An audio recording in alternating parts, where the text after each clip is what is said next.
बात कर रहा हूं और मैं केएम पेट्स क्लिनिक मुस्लिम टाउन में रन कर रहा हूं। और आज मैं जिस चीज़ पर मुखातिब हूं वो kitten rape case, एलिज्ड kitten rape case है जो, और वो केस मेरे पास ही आया था, मैंने वो अटेंड किया था। और उसका फिजिकल एग्जामिनेशन के बाद जो भी उसका यूरिनरी ट्रैक्ट का इन्फेक्शन था वो ओनर को ब्रीफ करने के बाद जो भी उसका प्रोसीजर था, उसकी जो ट्रीटमेंट थी वो की गई। उसके बाद सोशल मीडिया के थ्रू पता चला कि उस केस को रेप डिक्लेयर कर दिया गया है और उसमें मुझे बेस बनाया गया है कि डॉक्टर ने टेस्ट किए हैं और चेकअप से रेप डिक्लेयर किया है।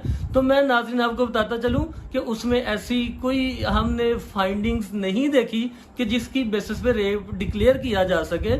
मैं जो उसके होल हैं, जो रेक्टल और वजाइनल, मैं आपको बताता चलूं इतने छोटे होते हैं कि जब हमने रूटीन में भी एनिमल का जो टेम्परेचर चेक करना होता है तो वो इतने छोटे होते हैं, उसमें थर्मामीटर इंसर्ट करना भी बहुत मुश्किल होता है। और कैट का अपना बिहेवियर आप में से जितने लोग हैं वो बखूबी जानते हैं, जिन्होंने कैट्स रखी हुई हैं, वो बहुत चैलेंजिंग होता है।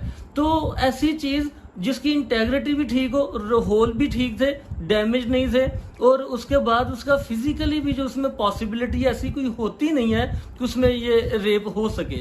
और एक चीज जो ये कहा गया कि मैं शायद कोई पैसे लेके या जो है ना किसी के असर में आके जो है ना मैंने पहले कहा था रेप, तो उसके बाद जो है ना मैं पीछे हट गया हूं। तो मैं आपको बताता चलूं नाजरीन कि मैं ऐसे शख्स पे जो ज़मीर का सौदा करता है एक बार नहीं 1000 बार लानत भेजता हूं। और मैं ये जो आपके सामने बात कर रहा हूं, मैं अल्लाह को हाजिर नाजिर जान के बात कर रहा हूं। और मैंने सिर्फ यहाँ पर ही नहीं, मैंने आगे क़यामत वाले दिन भी इस चीज़ का जवाब देना है। और ना सिर्फ जवाब देना है बल्कि उन लोगों से भी जवाब लेना है जिन्होंने इस मासूम जान के ऊपर जो है किन मकासद के तहत जो है ना ये सारी चीजें चलाई, वो तो मुझे नहीं पता। लेकिन एक चीज जरूर जिसका मुझे दुख हुआ कि इससे मेरे मुल्क का इमेज बड़ा खराब हुआ।